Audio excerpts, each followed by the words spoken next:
Hello, my name is Lena Wen. I'm the 4-H Extension Agent for Fauquier County, and I'm going to show you how to set up an incubator so you can have a good hatch. So this is the type of incubator that we most commonly use in our 4-H embryology project. This one happens to be a little giant, but we also have some incubators that look similar. So they are made out of styrofoam, and I'll just go ahead and show you the different parts. So the most important factor in getting a good hatch is making sure you have your incubator stabilized at the correct temperature before you put your eggs in. So at least 24 hours before, you want to turn it on and try to get it stabilized at the correct temperature. So what you do is you just plug this plug in, and then most of our incubators do not have a thermostat, so you can't just set the temperature. What you'll do is you'll plug it in, and then this little red light will show you that it's starting to heat up. After the red light turns off, you can check your thermometer, which you'll place in the bottom of the incubator, and see what your temperature is. So if it's a little high, you'll just need to decrease it by turning the knob to the left. And if it's a little low, you'll need to increase the temperature by turning the knob to the right. And then you'll have to go back and check and see if what you did was enough, or you need to tweak it a little more. So the ideal temperature for our still air incubators, those are the incubators without fans, the ideal temperature is 101 degrees Fahrenheit.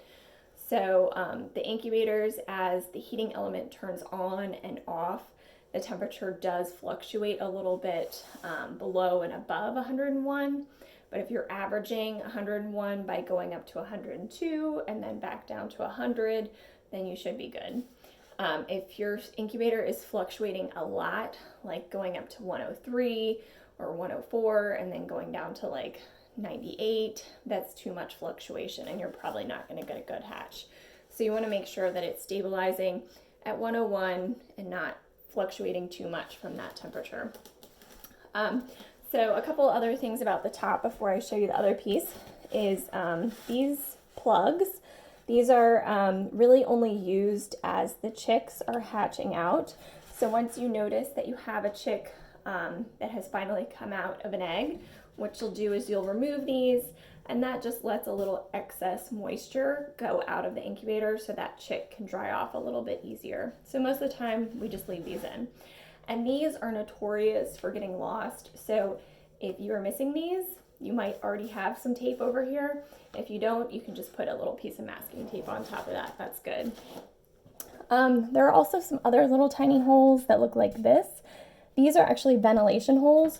So you want to make sure that those are left uncovered at all times, because ventilation is also really important to get a good hatch.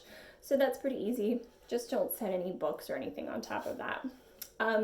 A good practice, if you're in a classroom with lots of kids, which I'm sure many of you are, is once you get your incubator stabilized to the right temperature, is to put like a little sticky note on top of this so that no one is tempted to fiddle with that knob. So, a sticky note and a note saying, don't touch. That would be great. So under here, this is a still air incubator. So this is the heating element. If you're ever cleaning your incubator before you start your project or after your eggs have hatched, just try not to get this wet because that is all electrical. We don't want to do that. So this is the bottom of the incubator. This metal grate, if you don't have an egg turner, you just set the eggs directly on the metal grate. And then you can mark one side of the egg X and another side of the egg O so that you know that you turn them or not. You do need to turn your eggs 3 times a day. And if you don't turn your eggs frequently enough, they can have a lot of problems trying to get out of the eggshell. So if you do have an egg turner, I'll show you how to put that in just a minute. So when you're hatching out the eggs, you're gonna stop turning 3 days before that happens. So we wanna make sure they have a better surface to hatch out on. So what you can do is put some cheesecloth on top of this metal grate and then put your eggs back down before they hatch out. So let me just take the grate off. and show you what's under there.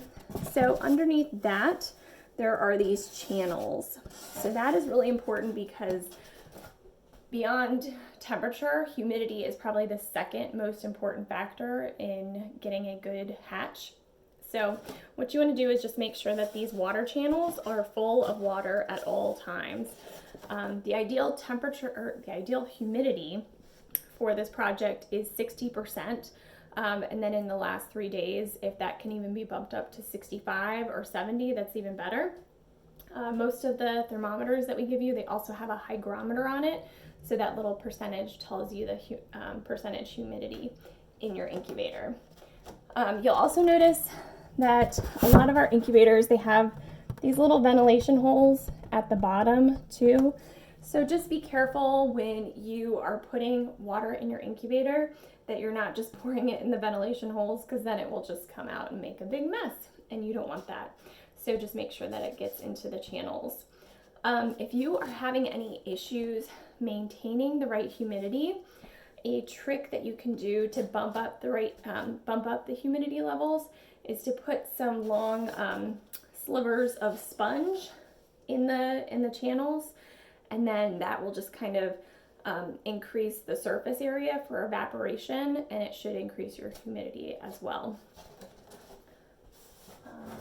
So I'll show you, put this little metal grate back in here, and then I will show you how you use an egg turner. So most of the egg turners that we use in this project, they look like this. So there's places to put the eggs. And then you'll notice on the incubator that there's a little notch right here where the cord can go for the egg turner. So you just put, oh, I realize you can't see that, but you put the egg turner right there, and then the cord will go through like that. So then you can put your top back on, and it should be a pretty tight fit. So it would look like that. And then so you just need to make sure that you have an outlet with 2 cords available, because you'll have the cord for the incubator, and then you'll have the cord for the egg turner. So your egg turner, you're not going to be able to really notice it turning if you're just like looking at it for a short period of time, because it just kind of rocks back and forth very slowly several times throughout the day. So if you want to make sure that it's working, you know, maybe take a picture of it with your phone and then come back 30 minutes later and take another picture and make sure that those eggs are in a different position. So that's the basics of how to set up your incubator. One last thing, when you put your eggs in the egg turner, you should put them fat side up. So the fat side should be up and the pointy side should be down. And then some of our incubators, they do have a fan. This one does not, but some of them have a fan for circulating the air, and those just require a different temperature. So the temperature for the forced air incubators, the ones with the fan, the ideal temperature is 99.5 degrees. So it's really, really important to make sure that you know what kind of incubator you have, and make sure that you have it set to the right temperature, because that is by far the most important thing that you can do to ensure that you have a good hatch. Again, another important thing is adding water in the water channels to make sure you have the right humidity, and then turning is also really important. So I hope that was helpful, and I hope you have a great hatch.